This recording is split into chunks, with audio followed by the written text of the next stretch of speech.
How about that buzzer beater with Kawhi? That was insane. That happened yesterday during the live stream.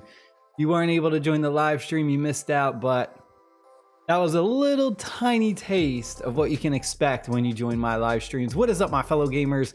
In today's video, we are going over Kawhi Leonard. We got an R2 Kawhi, which he's not that great, but as you saw, we can make buzzer beaters for the win.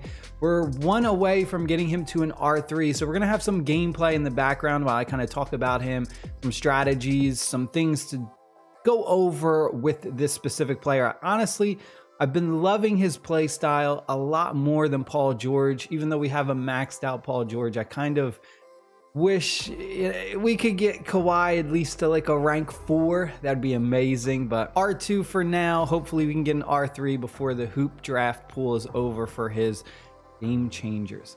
So the main idea behind this player is you want to mostly focus on defense. Offensively, he's not like horrible. There are some games where I've played with him where I kind of just was the main scorer for my team and I would score like 8-10 points. Specifically his mid-range. His mid-range isn't bad. It's at 740 right now for a rank 2. His three-pointer is awful though. Even if you have a wide open shot with Kawhi, it's not worth taking it. It's, you know, unless it's going to be a buzzer beater and you have no choice, like as you saw in that earlier clip, really you shouldn't be taking threes with Kawhi. His base stat at a rank 2 is 478 for that three-pointer. I've taken so many three-point wide open shots, hit the green bar with him, and I miss almost every time. So you want to stick to like that mid-range, those long twos.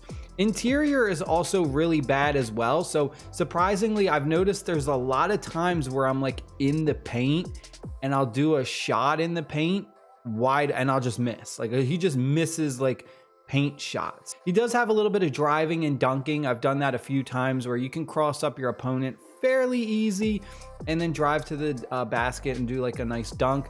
Speed wise, he's not like the speediest, especially off the tip.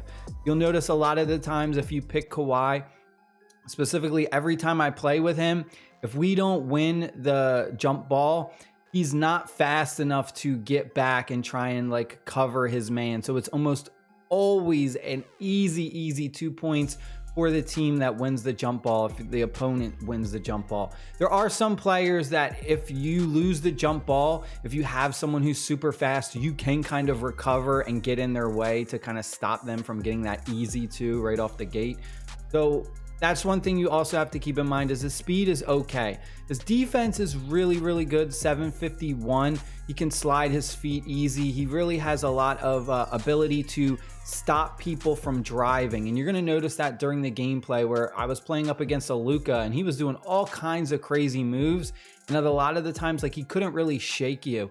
You stay in front of the man very well. So that's one definite huge benefit is he's very amazing on defense. If you can get him paired up against someone who's a very ball heavy driver and stuff, he pretty much shuts them down. Anyone who's trying to constantly drive to the lane, easy defense. They're not going to score hardly any points against Kawhi with you playing defense. Rebounding is really bad at 366, but surprisingly, I out-rebound a lot of people with him, which I think it's mostly just a timing thing. People don't know how to jump for rebounds properly.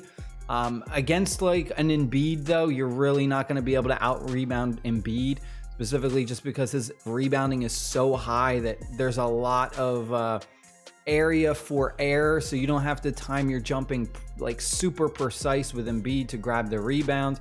But with Kawhi, if you're going up against a team who is very good at rebounding, they got really good centers, I almost wouldn't even crash the boards with him. I would stay on the perimeter and just try and guard one of their people on the perimeter, so that way if they do get the rebound and they kick it out, they don't get like a wide open 3. So that's one thing to just also keep in mind. You can crash the boards with him, but just be mindful of who you're going up against. Otherwise, you're going to leave too many people wide open on the outside. His stealing is insane. 818 for a rank 2 stealing. You can steal the ball so well, and that's one of the things you really have to perfect with him.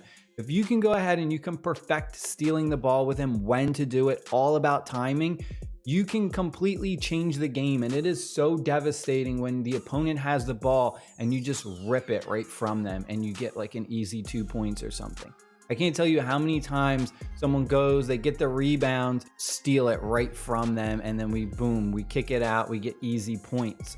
Also, the other thing that I'm doing a lot of is trying to play a lot of help defense. Now, I know it specifically says he's good for man defense. What I've been doing with him is anytime an opponent is even near me, I'm trying to steal the ball from them, because his steal stat is so high that a lot of the times if someone's just walking by you doing a move and you're just in the vicinity, you can just pluck the ball from them a lot of the times. So if your opponent doesn't have good spacing, you can really abuse Kawhi's steal ability and just steal it from someone else. You can still guard your man, and you have to be careful about that too, because there are some times where I gamble for trying to steal it from someone else, and then I leave my man wide open, and then if you're playing against someone who's good, they'll pass it to the wide open person. So just be mindful about that. That's another thing that you got to be careful about. But his exclusive ability, Clamp Down, is just so good.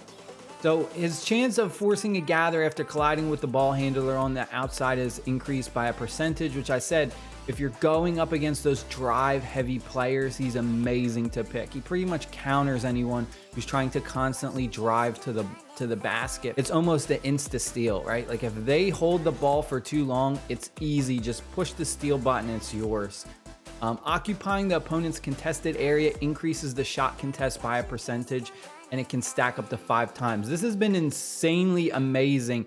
I can't tell you how many times you're just kind of like a little bit far from your opponent, but if you run up on them and they have a longer release, it still is considered a contest. So it's just another player where you're gonna have to wait a month or two to see him consistently on the market. Same thing, Luka. There's a decent amount of Lukas on the market right now. There's like 9. Same thing with Anthony Davis. There's a few Anthony Davises. There's like 10. So it's one of those players where I think it's worth it, but not right now. I would kind of wait and hope his price goes down, because $7 million to pre-order to try and guarantee him is very, very expensive. But I hope you guys and girls enjoyed the video. Stay happy, stay safe. I'll see y'all later. Peace.